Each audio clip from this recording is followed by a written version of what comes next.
নমস্কার, গল্প সন্ধানের আসরে সকল শ্রোতা বন্ধুকে স্বাগত। আশা করি সবাই আপনারা সুস্থ আছেন, ভালো আছেন। আজকে গল্প পাঠের আসরে আমার নিবেদন আমাদের অতি পরিচিত গল্পকার তারাশঙ্কর বন্দ্যোপাধ্যায়ের লেখা গল্প তাসের ঘর। আমার গল্প পাঠ যদি আপনাদের ভালো লাগে তাহলে গল্প শুনে একটা লাইক দেবেন, কমেন্ট করবেন, আপনার পরিচিতদের মধ্যে শেয়ার করবেন। আর যারা নতুন তারা আমার চ্যানেলটা সাবস্ক্রাইব করে আমার সাথে থাকবেন। শুরু করছি আজকের গল্প তাসের ঘর। অমর শখ করিয়া চায়ের বাসনের সেট কিনিয়াছিল। 6টি পিরিচ পেয়ালা, চাদানি ইত্যাদি রংচং করা সুদৃশ্য জিনিস। দামও নিতান্ত অল্প নয়, 4 টাকা। 4 টাকা মধ্যবিত্ত গৃহস্থের পক্ষে অনেক। অমরের মায়ের হুকুম ছিল, সেটটি যত্ন করে তুলে রেখো বৌমা, কুটুম্ব স্বজন এলে, ভদ্রলোকজন এলে বার করো। কলিকাতা প্রবাসী হরেন্দ্রবাবুরা দেশে আসিয়াছেন।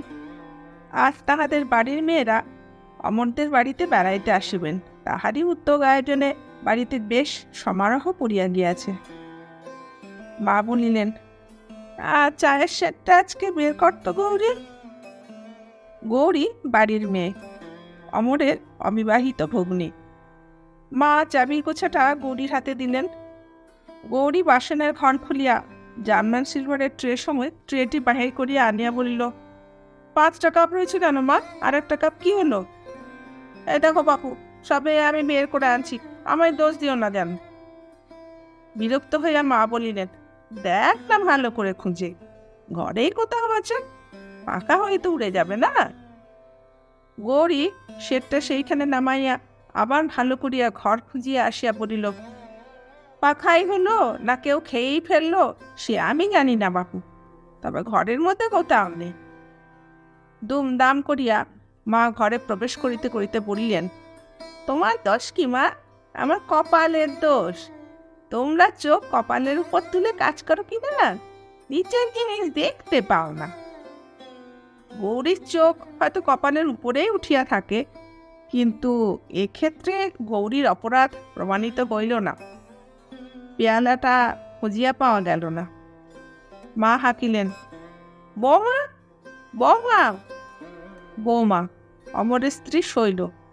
উপরে তখন ঘর দুয়ার ঝাড়িয়া পরিষ্কার করিয়া অতিথিদের বসিবার স্থান করিতেছিল। সে নিচে আসিয়া শাশুড়ির কাছে দাঁড়াইয়া বলিল, আমায় ডাকলেন? শাশুড়ির বাসনন্ত প্রাণ। সিন্দুকের চাবি পুত্রতে দিয়া বাসনের ঘরের চাবি লইয়াই বাঁচিয়া আছেন। পেয়ালার খোঁজ না পাইয়া ফুটন্ত তৈলে নিক্ষিপ্ত বার্তাকুর মতো সশব্দে জ্বলিতেছিলেন। তিনি বলিলেন, হ্যাঁ কন্যে, নইলে বৌমা বলে ডাকা কি বাউরিদের আর ডোমেদের? শৈল নীরবেই দাঁড়াইয়া রহিল। উত্তর করা তাহার অভ্যাস নয়। শাশুড়ি বলিলেন, একটা পেয়ালা পাওয়া যাচ্ছে না কেন, কি হলো? একটু নীরব থাকিয়া বধূ বলিল, ও আমি ভেঙে ফেলেছি মা। শাশুড়ি কিছুক্ষণ বধূর মুখের দিকে চাহিয়া থাকিয়া বলিলেন, বেশ করেছ মা, কি আর বলবো বলো। সত্য কথা, এমন অকপটভাবে অপরাধ স্বীকার করিলে অপরাধীকে মার্জনা করা ছাড়া আর উপায় থাকে না। সশব্দে দরজাটা বন্ধ করিয়া দিয়া শাশুড়ি বলিলেন, 5 টাকাও ভেঙে দেবো আমি, চুরমার করে ভেঙে দেবো। রাগ গিয়া পড়িল চায়ের সেটটার উপর। শৈল সবই নীরবে সহ্য করে, সে নীরবেই দাঁড়াইয়া রহিল। শাশুড়ি বলিলেন, ভেঙেছ কথা হলো, বেশ হলো, আবার চুপ করে দাঁড়িয়ে রইলে কেন? যাও ওপরে কাজ সেরে এসো, জল কাপড়গুলো করতে হবে। শৈল ওপরে চলিয়া গেল। কিছুক্ষণ পর হাসি মুখে আসিয়া রান্নাঘরে শাশুড়ির কাছে দাঁড়াইল। শাশুড়ির মনের উত্তাপ কমিয়া আসিয়াছিল। বলিলেন, না, তোমাদের দেশের মতো খাবার তৈরি করো। শৈল খাবারের সাজ সরঞ্জাম টানিয়া লইয়া বসিয়া বলিল, সমস্তর ভেতরেই মাছের পুর দেবো তো মা। হ্যাঁ, মাছের পুর? হ্যাঁ, তা তুমি বই কি বিধবা তো কেউ আসছে না। ময়দার ঠোঙার ভেতরে মাছের পুর দিতে দিতে বলল, জানেন মা, এর সঙ্গে যদি একটুখানি হিং দেওয়া হতো না, ভারী চমৎকার হতো। বাবার আমার হিং ভিন্ন কোনো জিনিস ভালো লাগে না, আর সে দেশে হিং আমাদের বাড়িতে ঢুকতে দেয় না। আফগানিস্তান থেকে কাবুলিরা সব আসে না, তারাই দিয়ে যায়। শাশুড়ি বলিলেন, পশ্চিম ভালো জায়গা মা, আমাদের পাড়া গাঁয়ের সঙ্গে কি তুলনা হয়? সেসব জিনিস পাওয়া যায়। সৈন্য বলিল, পশ্চিমে সে হিং পাওয়া যায় না মা, কাবুলিরা যেসব নিজেদের জন্য আনে, বাবাকে শুধু খুব খাতির করে কিনা, টাকা করি অনেক সময় নেয়, তাই সেই জিনিস দেয়। শুধু কি হিং, যখন আসবে তখন প্রত্যেকে আঙুর, বেদানা, নাশপাতি, বাদাম, হিং এসব ছোট ছোট ঝুড়ির এক এক ছুরি করে দিয়ে যায়। 5 জনের মিলে সে হয় কত? কাঁচা জিনিস অনেক পচেই যায়। ও ঘরের বারান্দা হইতে ননদ গৌরী মৃদুস্বরে বলিল, এই আরম্ভ হলো এবার। অর্থাৎ বাপের বাড়ি গল্প আরম্ভ হইল। সত্য কথা, শৈলর ওই এক দোষ, বিনীত, নম্র, মিষ্টভাষী সুন্দরী বউটি প্রত্যেকটি কথায় তাহার বাপের বাড়ির তুলনা না দিয়া থাকিবে না। পাশের বাড়িতে তুমুল কোলাহল উঠিতেছিল, শাশুড়ি এবং বধূতে কলহ বাঁধিয়াছে। শৈল শাশুড়ি বলিলেন, যা হবে হোক বাবা, আমার বউ ভালো হয়েছে, উত্তর করতে জানে না।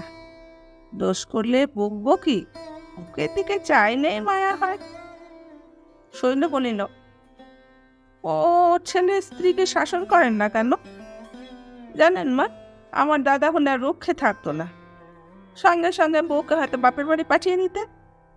একবার বৌদি কি উত্তর করেছিলেন মায়ের সঙ্গে, দাদা 3 মাস বৌদির সঙ্গে কথা কননি, শেষে মা আবার বলে কয়ে তবে আবার কথা বলায়। তবে আমার দাদা একটা বড্ড বাতি, খতর পড়বে হাঁটু পর্যন্ত, জামা সেই হাত কাটা এতটুকু, তামাক না, বিড়ি না, সিগারেট না, সে এক বাতিকের মানুষ। শাশুড়ি বোধহয় মনে মনে একটু বিরক্ত হয়ে উঠিলেন, বলিলেন, না না, তাড়াতাড়ি হাত চালিয়ে না, দেখো যেন মাছের কাঁটা না থাকে। শৈল বলিল, ছোট মাছ, কাঁটা বাঁচতেই হাত চলছে না মা, তবেই হয়ে গেল। কড়াই 1 ঝাঁক সিঙ্গারা ছাড়িয়ে দিয়া সে আবার বলিল, মা আমার কখনো ছোট মাছ বাড়িতে ঢুকতে দেয় না, 2 সেরের কম মাছ হলে সঙ্গে সঙ্গে ফেরত দেবে। কুচো মাছের মধ্যে ময়া আর কাঠ মাছের মধ্যে মাগুর। শাশুড়ি বাধা দিয়া বলিলেন, নাও না, সেরে নিয়ে চুল টুল বেঁধে ফেলোগে। কেশ প্রসাদন আনতে গৌরী কাপড় ছাড়িতেছিল। ননদ গৌরী প্রশংসমান দৃষ্টিতে রাত্রি যার দিকে চাহিয়ে বলল, উফ, রং বটে তোমার বৌদি, তুমি যা পরবে তাতেই তোমাকে সুন্দর লাগবে, আর আমাদের দেখো যেন কাঠ পুড়িয়ে। শৈল বলিল, এ যেতে এবার নয় ভাই, নইলে তোমাকেও দিতুম। আমার আর কি রং দেখছো, বাবা, মা, দাদা, আমার অন্য সব বোনদের দেখতে, তবে দেখতে রং কাকে বলে, ঠিক একেবারে গোলাপ ফুল। গৌরী বিস্মিতা বলিল, বলো কি বৌদি, তোমার চেয়েও ফর্সা রং? হ্যাঁ ভাই, বাড়ির মধ্যে আমিই কালো। শাশুড়ি আসিয়া চাপা গলায় বলিলেন, আর কত দেরি বোন, ওরা যে সব এসে গেছে। শৈল তাড়াতাড়ি মাথায় কাপড় টানিয়ে দেয়া বলিল, এই যে মা, সব হয়ে গেছে আমার। ধনী কলিকাতা প্রবাসিনীদের মহার্ঘ উজ্জ্বল লজ্জা ভূষণ রূপ সমস্তকে লজ্জা দিয়া শৈল আবির্ভূতা হইল, নক্ষত্রমণ্ডলে চন্দ্রকলার মতো। প্রবাসিনীর দল মুগ্ধ হইয়া দেখিতেছিল। শৈল হাসি মুখে প্রণাম করিল।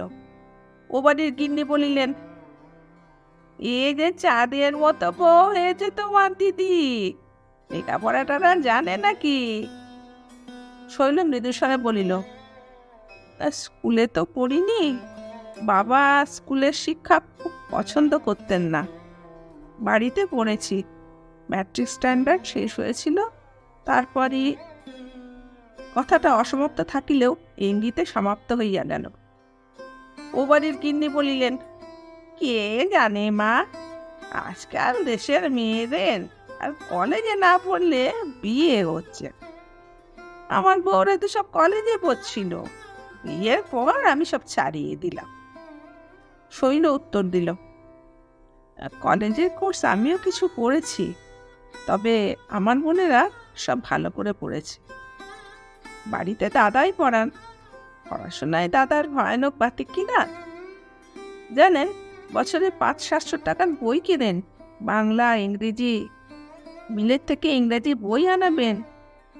কাজকর্ম যদি করতে বলেন মা, কাজকর্ম অবশ্যই বরাবরই বিজনেস আছে, সে বিজনেস দেখতে তো বলবে, সম্মুখে জ্ঞান সমুদ্র মা, চোখ ফেরাবার অবকাশ নেই।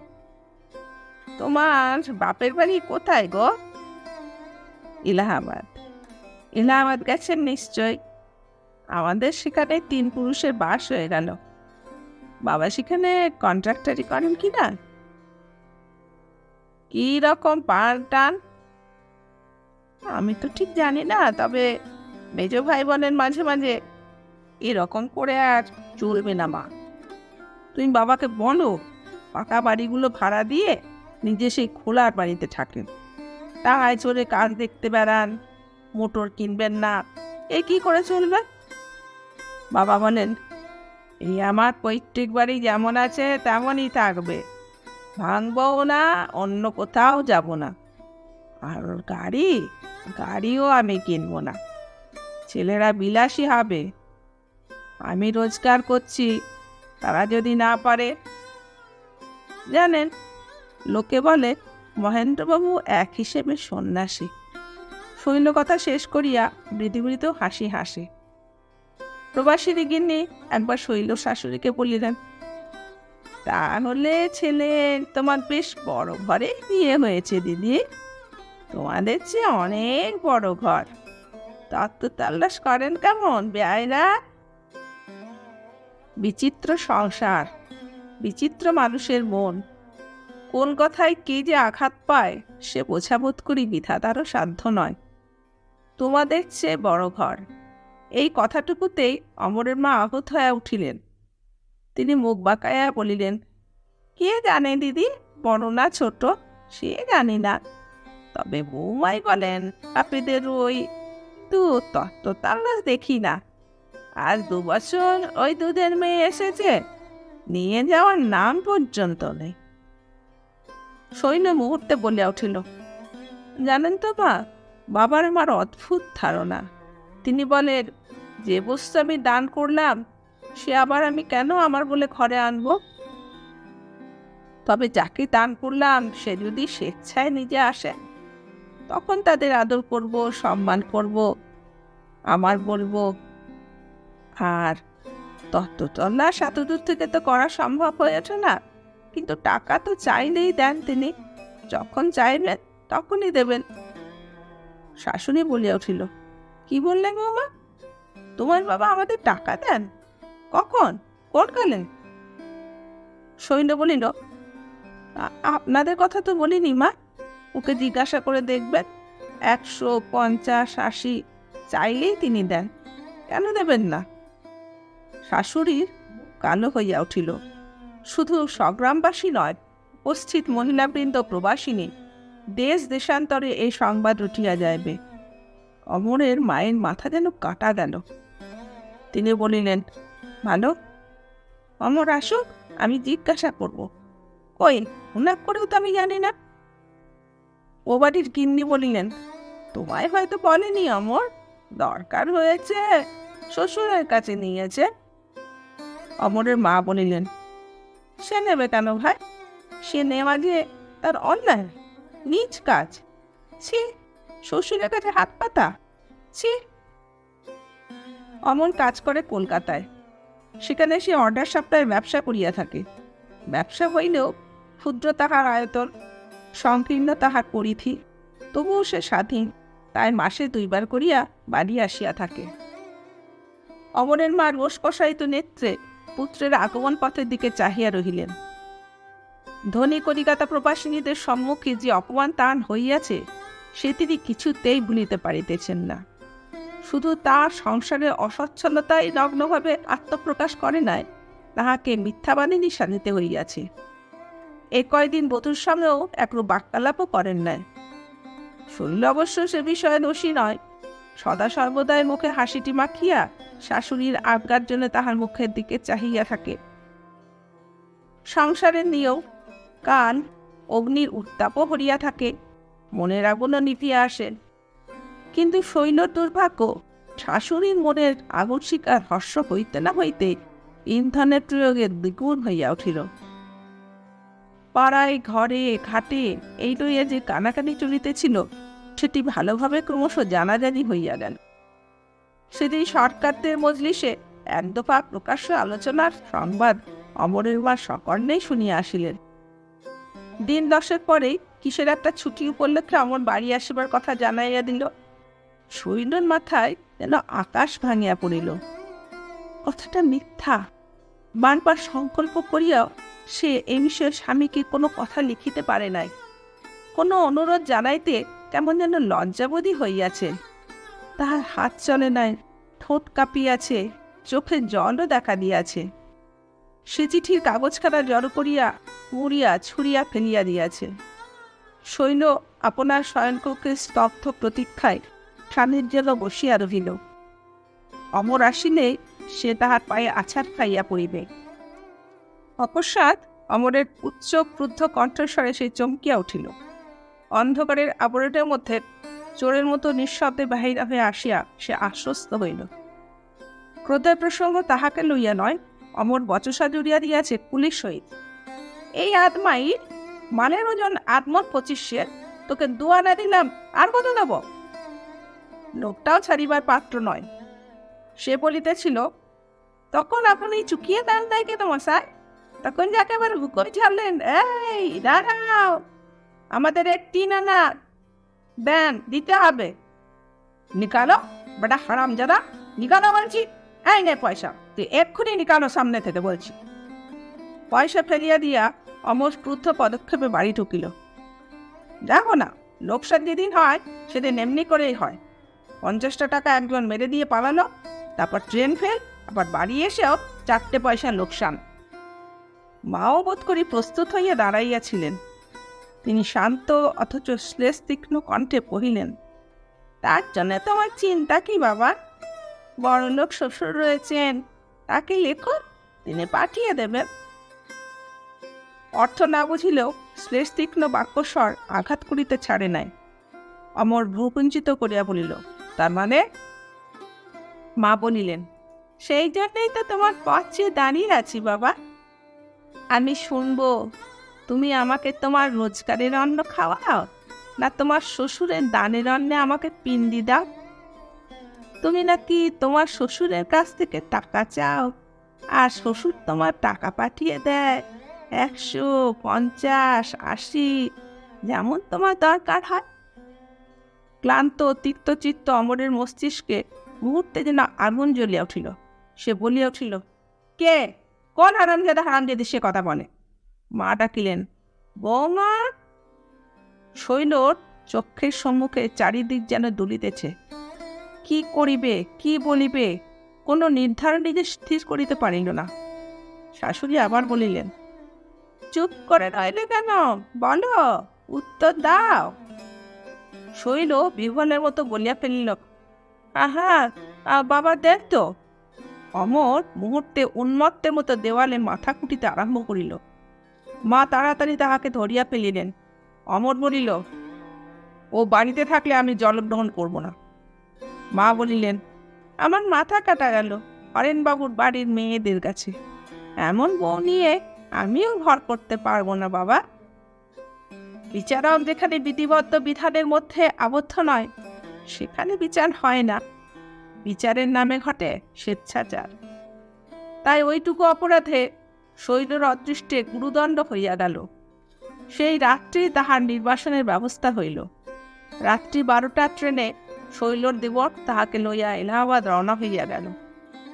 শৈলকে দেখিয়া তাহার মা আনন্দে বিস্ময়ে আকুল হয়ে বললেন, হে কি শৈলী, তুই যে এমন হঠাৎ?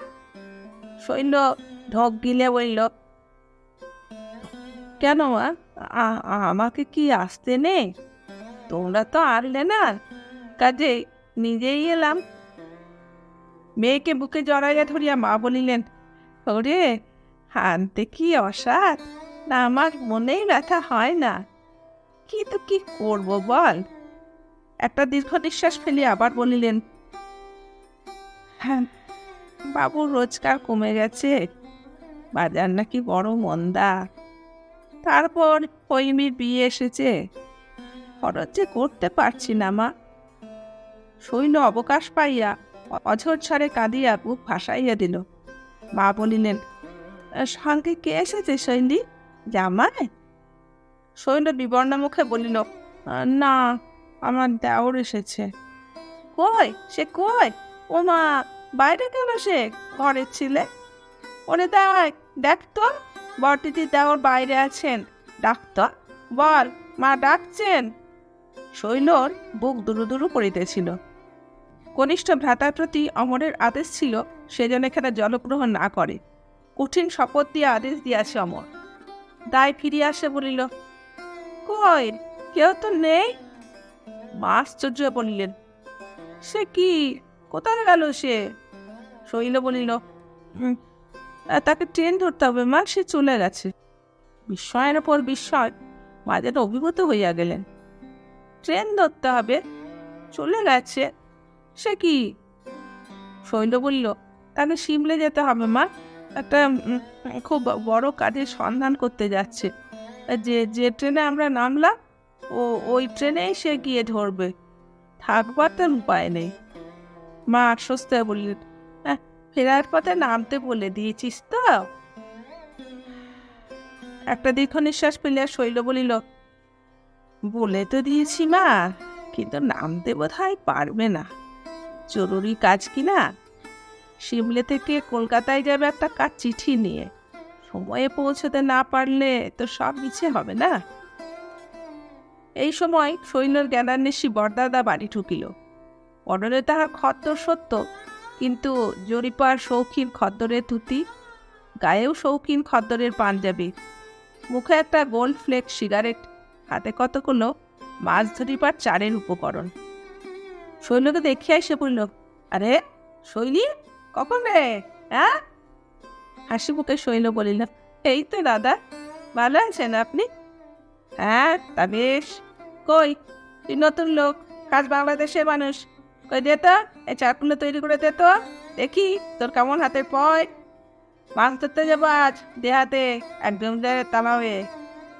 শৈল উপকরণগুলি হাতে লইয়া বলিল, চলুন না দাদা একবার আমাদের ওখানে, কত মাছ ধরতে পারেন দেখবো। তোদের ওখানে পুকুরে খুব মাছ না রে? আমাদের পুকুরে খুব বড় বড় মাছ, 8 মণ 15 সের 25 সের এক একটা মাছ। জানেন দাদা, যখন প্রথম গেছি একটা 18 সের কাতলা মাছ এনে দেওয়ান বলল, বৌদিকে কুটতে হবে। বাপরে, সে যে আমার ভয়, এখন আর আমার ভয় ডর হয় না। 8 মণ 25 সের মাছ দিব্যি কেটে ফেলি। যাবার ইচ্ছে তো হয় রে, হয়ে ওঠে না। কলকাতায় যাই, তাও অমরবাবুর সঙ্গে দেখা করতে সময় হয় না। আবার তুই অবশ্য যদি কলকাতায় থাকতিস তবে নিশ্চয়ই যেতাম। শৈল বলিল, আচ্ছা দেখবো, আমাদেরও কলকাতায় বাড়ি হবে এইবার। অর্ধপথে বাধা দিয়া দাদা বলিল, কলকাতায় তোদের বাড়ি হচ্ছে নাকি? শৈল বলিল, জায়গা কিনেছে, ধীরে ধীরে হবে এইবার। মা পুলকিত হয়ে প্রশ্ন করেন, জামাই এখন বেশ পাচ্ছে না রে শৈলী? শৈল মুখ নত করে বলিল, দেশেও দালান করবেন। মাস 2 পরই কিন্তু শৈলর মা অনুভব করিলেন কোথাও একটা অস্বাভাবিক কিছু একটা হয়েছে। জামাই বা বেয়ান কেউই তো শৈলকে পত্র দেন না, সংবাদ লন না। তিনি স্বামীকে বলিলেন, দেখো তুমি বেয়ানকে একখানা পত্র লেখো। মহেন্দ্রবাবু নিরীহ ব্যক্তি, শৈল অন্যের সম্বন্ধে যতই অত্যুক্তি করিয়া থাক, তাহার পিতার উপার্জনকে যতই বাড়াইয়া বলিয়া থাক, পিতার প্রকৃতি সম্বন্ধে অত্যুক্তি সে করে নাই। সত্যই তিনি সাধু প্রকৃতির নিরীহ ব্যক্তি। মহেন্দ্রবাবু স্ত্রীর কথায় শঙ্কিত হইয়া পরদিনই বিয়ানকে পত্র দিলেন। লিখিলেন, আমি আপনার অনুগৃহীত ব্যক্তি। শৈলকে চরণে স্থান দিয়া আপনি আমার প্রতি অশেষ অনুগ্রহ প্রকাশ করিয়াছেন। আশা করি, প্রার্থনা করি, সে অনুগ্রহ হইতে আমি বা আমার শৈল যেন বঞ্চিত না হই। আমি বুঝিতে পারিতেছি না সেখানে কি ঘটিয়াছে, শৈল কি অপরাধ করিয়াছে, কিন্তু অপরাধ যে করিয়াছে তাহাতে সন্দেহ নাই। সে কোনো কথা প্রকাশ করে নাই, তবুও এই দীর্ঘ 2 মাসের মধ্যে কই কোনো আশীর্বাদ তো আসিল না। শ্রীমান অমর বাবা জীবনে তো কোনো পত্র দেয় না।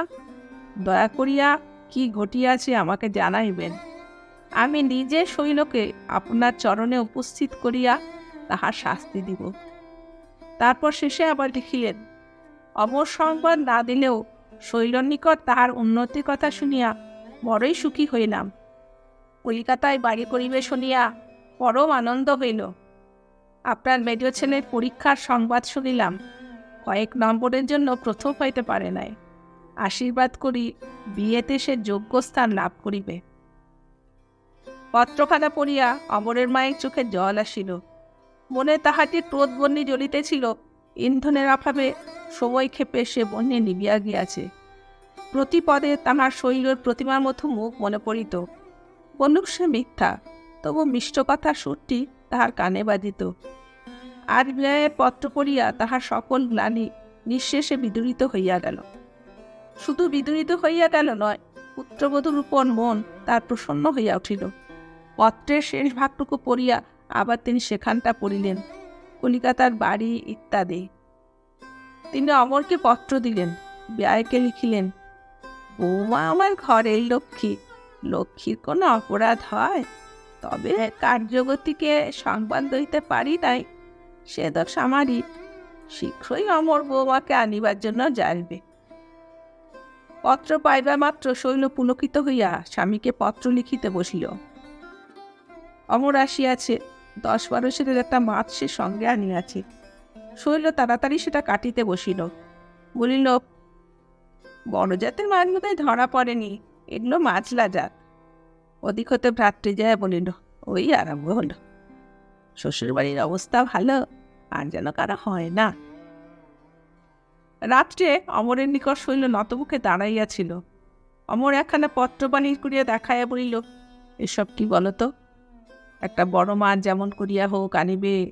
এখানে আমিও আমাদের অনেক মাছ আছে বলিয়াছি। দেশে আমাদের 16 আনা একটাও তো পুকুর নেই, অথচ ছে। আর এখানে মুক্তার গহনার চলন হইয়াছে, আমার জন্য ঝুটা মুক্তার মালা 1 ছড়া। ও কি কাঁদছ কেন শৈল? শৈল বিছানায় মুখ গুজিয়া আকুল হইয়া কাঁদিয়া উপাধান সিক্ত করিয়া তুলিল। সে কথা যে অমরকে মুখ ফুটিয়া বলিবার নয়। নমস্কার, আজকের মতো গল্পপাঠ এখানে শেষ করলাম। আপনারা সবাই ভালো থাকবেন।